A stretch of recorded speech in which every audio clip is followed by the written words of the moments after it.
Hello dear students, welcome to the circuit academy and this is your Kuldeep sir. So guys, जैसा कि last class में हम लोगों ने डिस्कस किया था कि we will do the exercise question of chemical reaction and equation of class 10th in the next class, है ना।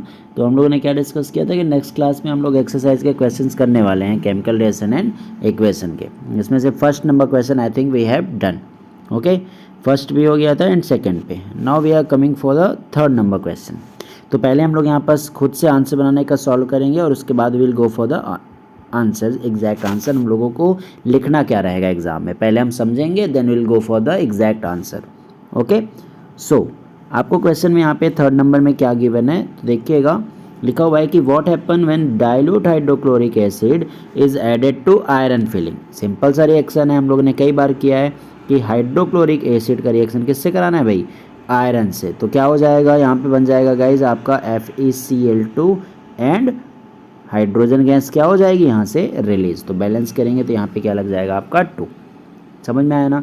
तो यहाँ पे क्या बना आपका फेरस क्लोराइड या फेरिक क्लोराइड कह सकते हैं, जिसको हम आयरन सॉल्ट भी कह सकते हैं, है ना। और यहाँ पर क्या रिलीज हुआ आपका हाइड्रोजन गैस। अब एक बात आप लोग ध्यान रखिएगा गाइज, हम लोग नेक्स्ट चैप्टर जब मेटल नॉन मेटल जहाँ पर स्टडी करेंगे तो मैं ये फिर से आपको बताऊंगा कि when ever a metal react with acid, ध्यान रखना, when ever a metal react with what acid it always releases hydrogen gas and make a salt. हमेशा सॉल्ट बनाएगा और क्या रिलीज करेगा वहाँ से हाइड्रोजन गैस। अब रीड करो आंसर क्या बोला है, टिक द करेक्ट ऑप्शन बोला हुआ है। तो चलो देखते हैं कि आंसर इसमें क्या लिया हुआ है। ओके, मतलब आंसर क्या होगा।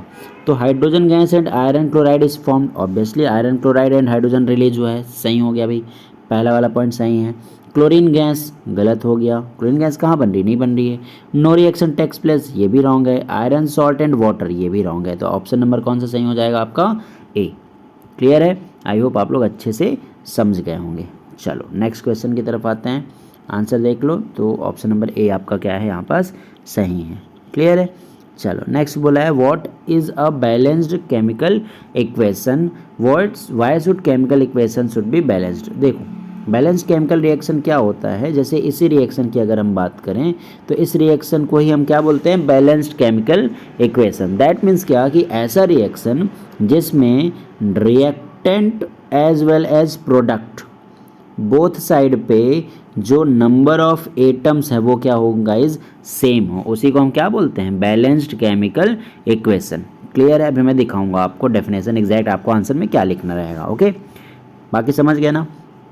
फिर लिखा है why should chemical equation be balanced. तो देखो सिंपल सी बात है कि जितना इनपुट आप दे रहे हो उतना ही क्या मिलना चाहिए, हमेशा सबको आउटपुट मिलना चाहिए। सो इनपुट और आउटपुट क्या होना चाहिए आपका सेम। मीन्स व्हाट कि वी आर फॉलोइंग द, हम लोग क्या फॉलो कर रहे होते हैं, सो कंजर्वेशन ऑफ मास को फॉलो कर रहे होते हैं कि भाई जितना आपने रिएक्टेंट में यूज़ किया उतना ही क्या बनना चाहिए, प्रोडक्ट फॉर्म होना चाहिए। ये नहीं कि आपने 2 रुपये का सामान लिया और आपको 5 रुपीज़ का सामान मिला, आपको भी 2 रुपये का ही क्या मिलेगा, सामान मिलेगा।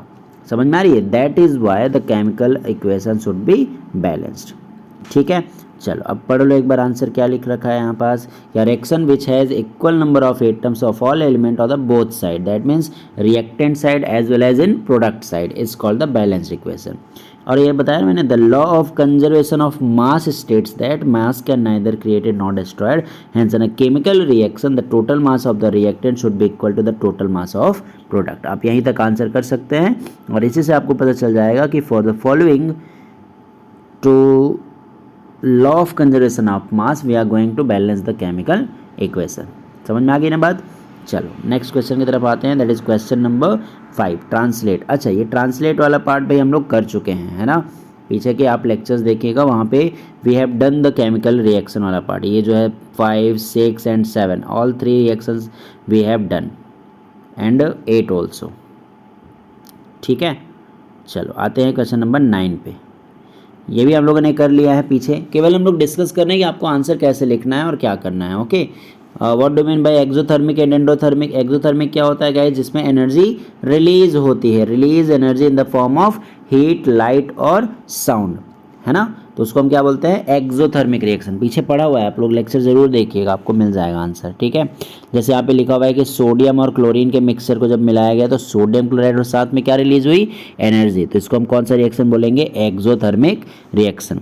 एक्सोथर्मिक रिएक्शन के एग्जाम्पल में मैंने आपको बताया हुआ है, पीछे आप देखिएगा, रेस्पिरेशन, ध्यान रखना क्या है, respiration. Respiration is also an example for the exothermic reaction. Same है जैसे जो आपका रेस्पिरेशन है वो एक्सोथर्मिक रिएक्शन है, सेम एज जो फोटोसिंथेसिस है गाइज। कौन सा रिएक्शन, फोटोसिंथेसिस जो है उसमें हमको एनर्जी रिक्वायर्ड होती है, किस फॉर्म पे, सनलाइट के फॉर्म पे। Then it is an example of endothermic reaction, है ना, दैट रिएक्शन जिसमें एनर्जी एब्जॉर्ब होती है या रिक्वायर होती है, उसको हम कौन सा रिएक्शन बोलते हैं, एंडोथर्मिक। तो एंडोथर्मिक का एग्जांपल है फोटोसिंथेसिस एंड एक्सोथर्मिक का एग्जांपल क्या है आपका, रेस्पिरेशन, ठीक है, ये ध्यान रखिएगा। चलो देखो आ ही गया, why is the respiration is considered as the exothermic reaction. तो ऑब्वियसली क्यों होगा, क्योंकि व्हेन रेस्पिरेशन ऑकर्स एनर्जी क्या होती है उस केस में, रिलीज, ठीक है, एनर्जी क्या होती है, रिलीज। आप ये रिएक्शन भी लिख सकते हैं यहाँ पर, जिसमें ग्लूकोज, जिसको कार्बोहाइड्रेट बोलते हैं, ऑक्सीजन के प्रेजेंस में carbon dioxide and water form करता है। इस प्रोसेस में क्या रिलीज होती है, एनर्जी, जिसका हम लोग यूज करते हैं, है ना। So energy is required to support the life, ये आप लोग एक बार देख लीजिएगा, ठीक है। एक बार रीड करके आप लोग स्क्रीनशॉट लेके आंसर भी लिख सकते हो। क्लियर हो रही है बात। और यहाँ पर देखो फोटोसिंथेसिस में क्या होता है, ग्लूकोज फॉर्म होता है एंड ऑक्सीजन रिलीज होती है, और रेस्पिरेशन में क्या होता है, कार्बन डाइऑक्साइड रिलीज होती है और एनर्जी भी रिलीज होती है। क्लियर है। चलिए अब आगे बढ़ते हैं, next reaction, why are the decomposition called opposite of combination, है ना, and write the equation for this. तो थोड़ा सा समझते हैं इसको, फिर आंसर अपन देख लेंगे। तो डिकम्पोजिशन रिएक्शन क्या होता है, तो सभी को मालूम है, that reaction in which single reactant change into more than one product. और इसी को उल्टा कर दो कि भाई more than one reactant combined together to form a single product. तो यहाँ पे single product more than one, single reactant more than one product बनाता है, और यहाँ पे मोर देन वन प्रोडक्ट एक सिंगल प्रोडक्ट बनाता है। That is why they are opposite of each other, है ना। यहाँ पे वैसा ही आपको यहाँ पे गाइज समझाया हुआ है, आप लोग देख सकते हो। ए बी प्लस एनर्जी, तो क्या बन गया यहाँ पे ए प्लस बी। एग्जाम्पल ले लिया, वाटर को इलेक्ट्रोलिसिस कर दिया, इलेक्ट्रिसिटी दी है तो H2O2 बन गया, ए प्लस बी को मिलाया ए बी बन गया, यहाँ पे H2O2 को जब मिलाया तो क्या बन गया, H2O बन गया। समझ में आ गई बात। चलिए फिर से आ गया डिकम्पोजिशन। ये तीनों एग्जाम्पल हम लोग पीछे दे चुके हैं। तो ध्यान रखना गाइज, एक वर्ड यहाँ पर थोड़ा सा ध्यान रखना है कि जब हम हीट यूज करते हैं डिकम्पोजिशन रिएक्शन में, जब हम क्या यूज करते हैं, हीट, तो उसको हम बोलते हैं थर्मल डिकम्पोजिशन। ये आपको ध्यान रखना है। जैसे मैंने एग्जाम्पल आपको बताया था पीछे के क्लासेस में कि CaCO3 को आप हीट कर दो, it forms calcium oxide plus carbon dioxide. That is which type of reaction, that is a thermal decomposition in which heat is used in the form of for the decomposition reaction, ठीक है। देख सकते हो आप example, ऐसे यहाँ पे example FeSO4 लिया है, Fe2O3, SO2 and SO3 form हो रहा है, कोई दिक्कत नहीं है। सेकेंड है डिकम्पोजिशन बाय लाइट, इसको ना फोटोलिसिस भी बोलते हैं, ध्यान रखना। क्या बोला जाता है गाइज, इसको फोटोलिसिस भी कहते हैं, जिसमें हम लोग लाइट का यूज करते हैं to break down the single reactant, ठीक है। तो यहाँ पे AgCl वाला है एग्जाम्पल, ये आप लोग ध्यान रखें, Ag और Cl। तो decomposition bye electricity, Al2O3 Al plus O3। इसमें मैंने एक और एग्जाम्पल आपको बताया था कि NaCl को भी जब आप इलेक्ट्रिसिटी देते हो, ये Na और क्या बना लेता है, Cl2, ठीक है। फिर बैलेंस कर लेते हैं रिएक्शन को। अच्छा, वन मोर थिंग गाइज, यहाँ पे जो सिल्वर क्लोराइड है इसका यूज़ किया जाता है black and white photographic plate में। ये भी मैंने आप लोगों को डिकम्पोजिशन रिएक्शन में समझाया हुआ है, तो वहाँ जाकर आप देख सकते हो, ठीक है। फिर बोला what is the difference between displacement and double displacement. Last class में हम लोगों ने पढ़ रखा है, तो आप डायरेक्ट डेफिनेशन लिख के भी वहाँ पे समझा सकते हो। अब ये क्वेश्चन देखो क्या बोला है, in the refining of silver the recovery of silver from the silver nitrate solution involve displacement bye copper metal, write down the reaction involve. तो क्या बोला कि सिल्वर जब आपको निकालना है किससे, सिल्वर नाइट्रेट से। तो पीछे के क्लासेस अगर केमिकल रिएक्शन केमिकल फॉर्मूला वाला अगर आपने देखा होगा तो आपको पता होगा कि Ag पे कितना चार्ज होता है, प्लस, नाइट्रेट में क्या होता है गाइज, NO3 2 माइनस, ठीक है, क्योंकि हमको फॉर्मूला बनाना है ना। अब सिल्वर नाइट्रेट का फॉर्मूला रट के तो नहीं बैठोगे, लेकिन चार्ज आपको पता है। सो फॉर्मूला क्या हो जाएगा सिल्वर नाइट्रेट का, AgNO3 2, है ना। किससे बोला है, कॉपर मेटल, तो इसी का रिएक्शन किससे करा दोगे आप, कॉपर से, तो कॉपर नाइट्रेट बन जाएगा, तो कॉपर पे होता है 2+, तो CuNO3 हो जाएगा, और क्या रिलीज हो जाएगी वहाँ से, आपका Ag रिलीज हो जाएगा, है ना। बैलेंस करना है, तो नाइट्रेट यहाँ पे 2 है, तो यहाँ पे भी क्या लगा दिया 2, the reaction is balanced. Clear है गाइज। तो इस तरीके से आप लोगों को रिएक्शन जो है क्या करना होता है, लिखना होता है, ये ध्यान रखना, ठीक है। अच्छा guys, sorry for the explanation, यहाँ पे NO3 पे माइनस चार्ज, नाइट्रेट पे क्या होता है माइनस चार्ज, इसलिए AgNO3 बना, कॉपर रिएक्शन किया, कॉपर NO2, कॉपर पे 2+ होता है, इसलिए क्या हो जाएगा 2 यहाँ लग जाएगा, और ये 2, ठीक है। मीन्स व्हाट कि कॉपर पे 2+ चार्ज होता है, इसलिए यहाँ पे 2 लगा, नाइट्रेट पे माइनस होता है, मैंने 2- बताया है ना, वो कार्बोनेट से कंपैरिजन कर लिया था, चलिए ठीक है कोई नहीं। और यहाँ पास क्या है अपने पास, सिल्वर, जिस पे क्या होता है प्लस चार्ज। क्लियर, चलो।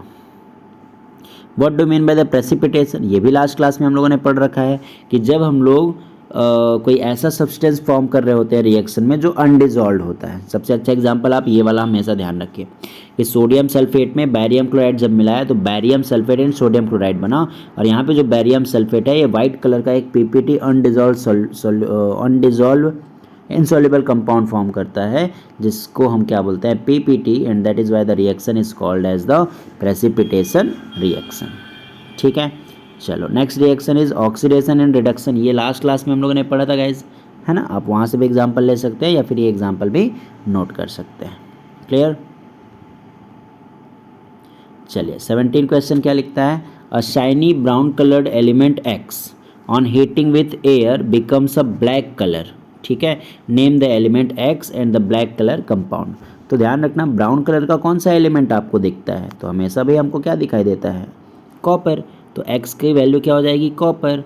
अब बोल रहा है कि ब्लैक कलर का फॉर्म कर लेता है, तो क्या बना लेता है कॉपर ऑक्साइड, क्योंकि ऑक्सीजन के प्रेजेंस में, या एयर मतलब क्या ऑक्सीजन, तो ऑक्सीजन के प्रेजेंस में कॉपर ऑक्सीजन मिलके क्या बनाता है कॉपर ऑक्साइड, जो कि कौन से कलर का होता है ब्लैक इन कलर। ठीक है, ध्यान रखिएगा।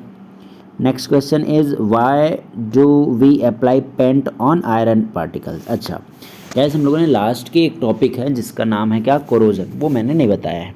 तो कोरोजन का मतलब क्या होता है, in the presence of air and moisture. ठीक है, कुछ सब्सटेंसेस ऐसे होते हैं जो अपने ऊपर एक लेयर फॉर्म कर लेते हैं। ठीक है, क्या फॉर्म कर लेते हैं, लेयर फॉर्म कर लेते हैं, जिसको हम लोग क्या बोलते हैं रस्टिंग बोलते हैं। और ये जो प्रोसेस है ये क्या कहलाता है आपका कोरोजन कहलाता है। जैसे क्वेश्चन में लिखा है कि हम पेंट क्यों लगाते हैं आयरन आर्टिकल्स पे, तो किससे प्रिवेंट करने के लिए लगाएंगे, रस्टिंग से, है ना। रस्टिंग या कोरोजन भी कह सकते हो। सो क्या लिखा है आंसर में, देखो iron articles are painted because it prevents them from rusting. तो ध्यान रखना रस्टिंग कब होती है, जब आयरन या एयर एंड मॉइस्चर वहाँ पर प्रेजेंट होता है। तो मान लो ये आपका क्या है आयरन है, इसके ऊपर पेंट कर दिया मैंने, तो इधर ऑक्सीजन प्रेजेंट है, इधर वाटर प्रेजेंट है, तो ये दोनों क्या कर रहे हैं, ये दोनों से पेंट जो है जो आयरन है उसको रिएक्शन करने से क्या कर रहा है, प्रिवेंट करना है, नहीं करा पाएगा। ठीक है, ध्यान रखना। अब गाइज अगर कोई मेटल सब्सटेंस है उस केस में तो हमने उसको रस्टिंग बोल दिया, है ना, मेटल अगर है तो। लेकिन अगर यही ऑयल और फैट कंटेनिंग कंपाउंड पे हो तो हम उसको रस्टिंग ना बोलकर उसको हम बोलते हैं गाइज एक अनदर सब्सटेंस जिसको बोला जाता है रैंसिडिटी। क्या कहा जाता है, रैंसिडिटी, ध्यान रखना। ठीक है, तो रैंसिडिटी से बचने के लिए हम लोग क्या करते हैं, जो ऑयल और फैट कंटेनिंग फूड आइटम्स होते हैं उनको किससे पैक करके रखा जाता है, नाइट्रोजन से। जो चिप्स पैकेट वगैरह आते हैं उसमें कौन सी गैस भरी होती है, नाइट्रोजन, ताकि वो इनर्टनेस प्रोवाइड करती है और रैंसिडिटी से वो बचा देता है। ठीक है, चलो एक बार रीड कर लेते हैं ये आंसर में कि क्यों हम ऐसा करते हैं, ऑयल कंटेनिंग कंपाउंड्स को नाइट्रोजन वाले में रखते हैं। तो nitrogen is an inert gas, actually में इनर्ट नहीं होता है नाइट्रोजन, लेकिन उनके बीच बॉन्ड्स ऐसे फॉर्म होते हैं जिसके कारण वो इनर्टनेस शो करता है। ठीक है, so does not easily react with the substance. जब नाइट्रोजन आप उसमें भर दोगे, मान लो ये पैकेट है आपका, इसमें हमने नाइट्रोजन फिल कर दिया और इधर पे चिप्स रखा हुआ है, तो ये चिप्स नाइट्रोजन से रिएक्ट करेंगे जो कि इनरिएक्टिव है। एक्चुअली में रिएक्ट करेंगे इन द सेंस नाइट्रोजन के कांटेक्ट में रहेंगे, बाहर के कांटेक्ट में नहीं रहेंगे। बाहर में क्या प्रेजेंट है, ऑक्सीजन एंड वाटर, तो ऑक्सीजन एंड वाटर से ये नाइट्रोजन क्या कर रहा है, उनको बचा के रख रहा है।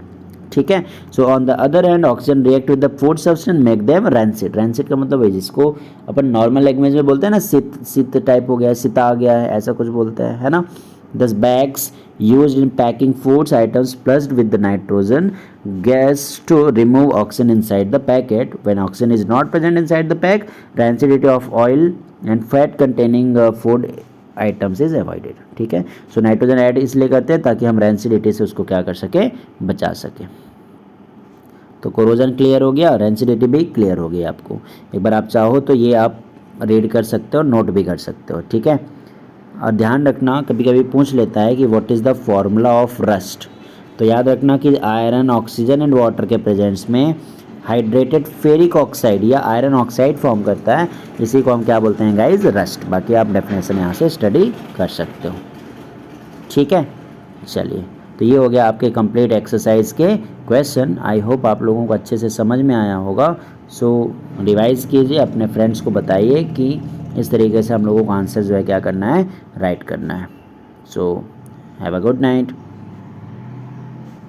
Thank you.